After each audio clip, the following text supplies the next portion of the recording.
नमस्कार दोस्तों, news time में आपका बहुत बहुत स्वागत है।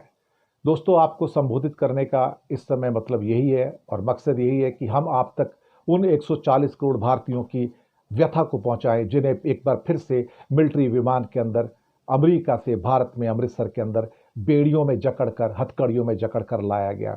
एक बार फिर से हमें अपमानित किया गया, एक बार फिर से हमें लज्जित किया गया और हमें बताया कि हमारी औकात कीड़े मकोड़ों की तरह है। हम लोग कॉकरोच हैं, हम सड़क के लावारिस कुत्ते और बिल्लियां हैं और हम वो लोग हैं जिनके ऊपर फिर से एक अमेरिकन गोरा अपने बूटों की तरह हमें रौंद कर चला जाएगा और रौंद कर चला गया। पहले गया और दोबारा फिर से चला गया। कहां है वो जयशंकर जो कहता था कि we are engaging with American officials so that the Indians when they are repatriated back are not tortured in this manner, in this inhuman manner. लेकिन वो फिर से यही किया। मोदी ने दरअसल जाके अमेरिका में शायद मुझे लगता है पूरी सरकार ने भीख मांगी है कि आप हमें बचा लो, आपको हमें रौंदना है, बूटों तले रौंद लो, आपको हमें कीड़े मकोड़ों की तरह कुचलना है, अपने जूतों के नीचे कुचल दो, लेकिन आप हमें धंधा दो, आप हमें बिजनेस दो। हमारे प्रधानमंत्री में इतनी हिम्मत नहीं पड़ी कि वो ट्रंप से कह सके कि आप मेरे लोगों से ऐसे व्यवहार कैसे कर रहे हो।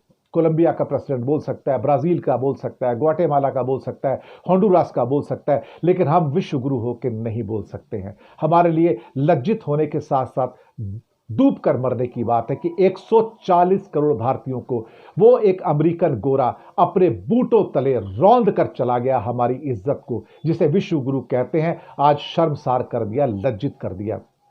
कोई औकात नहीं है हमारी साहब, कोई औकात नहीं है। सड़क पे लावारिस कुत्ते बिल्लियां होते हैं ना, उससे भी हम गए गुजरे कि जिसको कोई भी आए ठोकर मार के चले गए।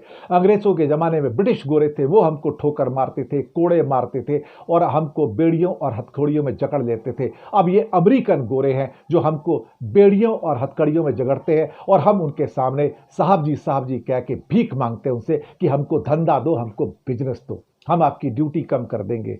कितनी शर्मसार होने वाली बात है कि प्रधानमंत्री वहां जाते हैं और उसके कशीदे पड़े जाते हैं कि देखो ट्रंप कैसे उसके साथ अच्छा व्यवहार कर रहा है। अरे जब वो तुम्हारे 140 करोड़ लोगों को जूते मार रहा है, भिगो भिगो के जूते मार रहा है, उनका अपमान कर रहा है, तो तुम क्यों उनके यहां खाना खाने गए?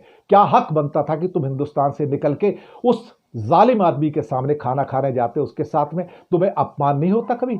तुम्हें लज्जित नहीं होना पड़ता कभी? क्या तुम्हें शर्म नहीं आती? क्या तुम वहां पर जाते हो, अपने आप को लज्जित करवाते हो और भारत की 140 करोड़ जनता को लज्जित करवाते हो और ये कह के ये उनका रूल है। और फिर ट्रोल आर्मी उसको बचाने में लग जाती है। आप अवैध रूप से गए क्यों थे? तो वो उनका नियम है, वो तो ऐसा करेंगे। तो भाई करने को तो कोलंबिया के साथ भी कर सकते थे, नहीं करने दिया उन्होंने। होंडुरास के साथ कर सकते थे, नहीं करने दिया। ब्राजील के साथ कर सकते थे, नहीं करने दिया।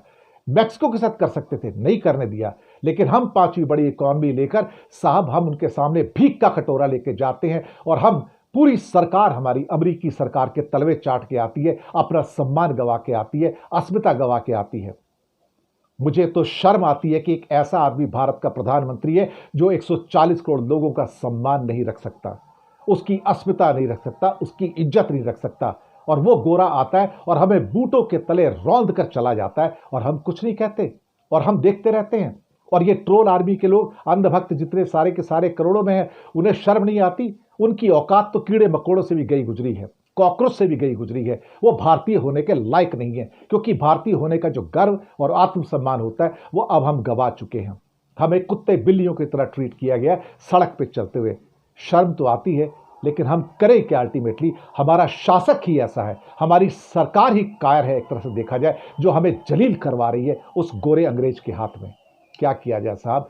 अब कुछ नहीं कह सकते। अब तो ये भी कहें कि भाई तुम त्याग पत्र दे दो, तो ये लोग त्याग पत्र देने वाले भी नहीं है। अल्टीमेटली कौन त्याग पत्र देता है? क्या कायर गवर्नमेंट त्याग पत्र देती है? क्या नहीं देती साहब, नहीं देती। ये जलालत करते रहेंगे और आगे भी करेंगे और आगे भी हमको जलील करवाएंगे, मुझे पूरा यकीन है। शुक्रिया आपका बहुत बहुत।